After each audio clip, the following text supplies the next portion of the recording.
Ito din ho ang dahilan kung bakit daw ho, mga kababayan, sinasabi ng Vice Presidente na si Marcos Jr. na ating Pangulo ay hindi bababa sa pwesto at gahaman sa pwesto ang ating Pangulo dahil daw po sa DNA. Yun lang. Yun lang. Diba? Tingnan ninyo yung DNA, Marcos clinging power just like his dad. Naku, Madam Vice, baka po pag nalaman ng mamamayang Pilipino na ganyan ang posibleng mangyari at ganyan ang mangyayari, na magtutuloy-tuloy at hindi mauudlot yung pamumuno ni Pangulong Bongbong Marcos o papayagan na magtuloy-tuloy ng 6 na taon pa, baka matuwa po ang mamamayang Pilipino niyan. Kasi sinasabi nung iba, sasabihin ng mga kakampik, ay nako, kung may pagpipilian, tapos Marcos, tapos Duterte, si Sara, dito na lang kami kay Marcos. Nakikita pa namin yung kanyang trabaho. Nakikita pa namin na talagang nagsusumikap, maubos ang korap sa Pilipinas. O, Madam BP. O, di ba? Baka mag-backfire sa inyo ho yan. Kagaya nung pagbabackfire doon sa dating Pangulong Duterte, doon sa ICC. Akala nyo makakatulong yung mga paano-ano ng Senado. Botohan daw ho yung Senado. Ayun, naging dahilan pa ng ICC para wag pagbigyan ang interim release ni dating Pangulong Duterte. Baka alakala nyo yung mga parali-rally ninyo sa labas nakatulong sa dating Pangulong Duterte. O yun din no, ang dahilan. Iniisip ng ICC, kung sakali napakawalan natin ang dating Pangulong ng Pilipinas, tingin mo ba babalik pa dito sa ICC para sa mga hearing? Hindi ma-impluwensya. Tingnan mo nga, impluwensya niya sa Senado at dito sa labas pa lang ng ICC. Oh, yung mga taong na yan, for sure, gagawa ng paraan para hindi na bumalik sa ICC. Yung iniisip nga nila na pagkakakulong dito ni Duterte, kinidnap natin Tingin mo, rerespetuhin nila yan? Pero balik ko tayo, Madam BP dito. Baka po malaman, makita ng taong bayan yung sinasabi niyong Marcos clinging to power just like his dad. Baka gustuhin pa po ng Pilipino yan. Di po ba? Tingin ko ang kakamping, konting himas at konting pagpapaintindi pa doon sa mga kakamping natin. At kung talagang wala silang ibang posible na patakbuhin, baka sabihin nila, sige, Bongbong, tuloy mo pa, isa pang termino. Total naman, nakikita namin yung pagsisikap mo. Di ba? Malay nyo, BP, di ba? It runs in the family.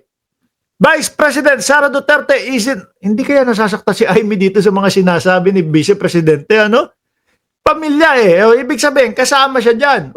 Binabanatan yung kanyang tatay. Ano kaya tumatakbo? Hindi, mga kababayan. Ako nagtatanong na din ako sa nagtatanong ako ano kaya ang tumatakbo sa isip ni Amy Marcos kapag binabanatan ng Vice Presidente yung kanyang yumaong ama? Okay lang kaya sa kanya yun?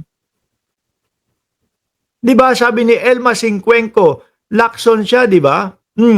Mga kakamping, suportado po ang ginagawa ni PBBM. Yan nga po yung sinasabi natin Konting himas lang po at konti pang pagpapaliwanag sa mga kakamping. Baka sabihin, sige Pangulo, tuloy mo muna. Baka nga pati sila Risa Ontiveros kahit pa paano. Sabi, sige Pangulo, tuloy mo pa. Nakikita namin maganda ang progreso nung iyong administrasyon.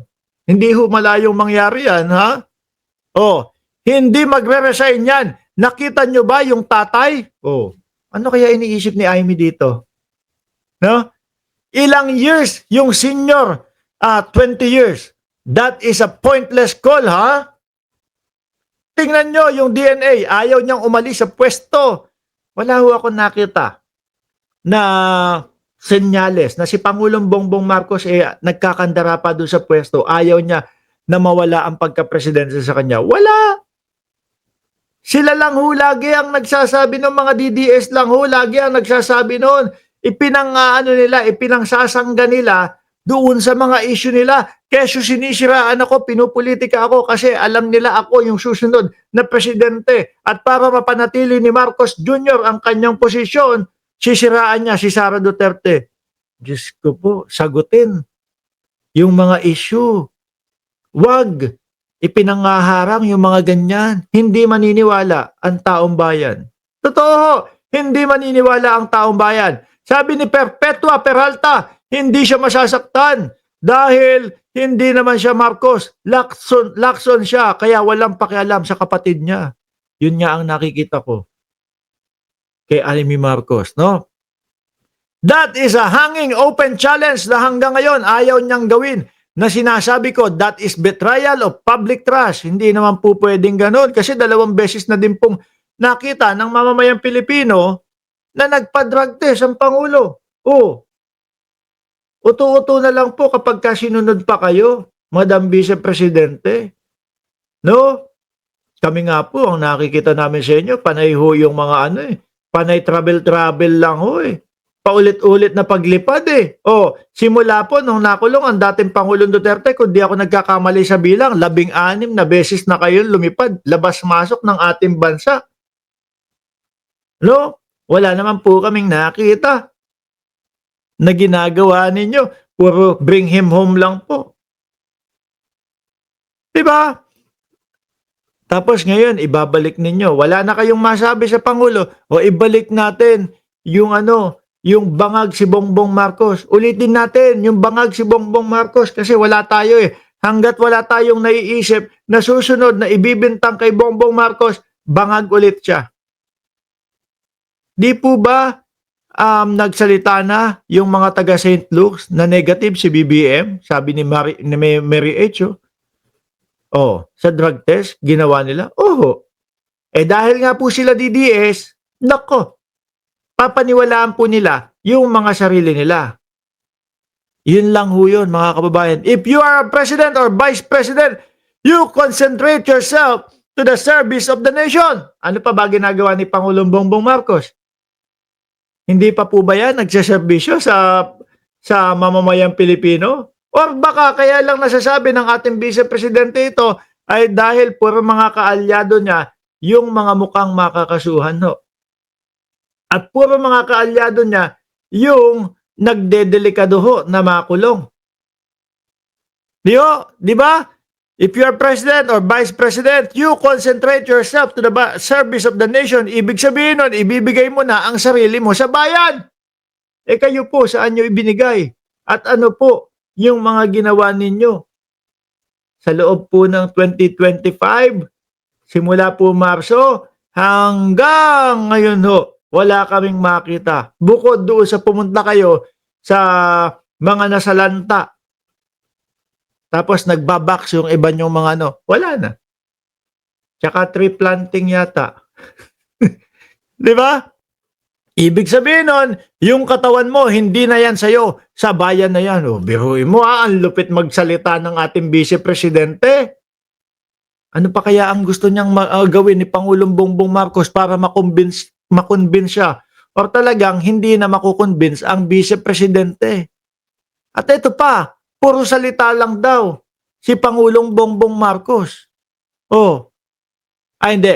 Palace rejects Sara Duterte's power-hungry Marcos claim. Puro salita, walang kwenta. Yun pala ang sagot. Sorry, yun pala ang sagot nung mga nandoon o nung tawag dito, palasyo o Malacanang. Puro salita, walang saysay. Ultimo nga ho tayo, simpleng Pilipino na ipapaliwanag natin At nalalaman at yung analyze natin sa Vice Presidente. Isang mabigat na salita, pagka sinita, wala na. Hihinto na. Ganun lang naman ang boka ng Vice Presidente. Boka, boka, boka. Isang mabigat na salita. Kapag kasinita na, wala na, hindi na ipapaliwanag. Okay na yun, at least nasabi ko. Kasi nga, may mga DDS mga kababayan, na isang salita lang ng Vice Presidente, kahit walang ebidensya, okay na sa kanila yun. Papaniwalaan na nila yun.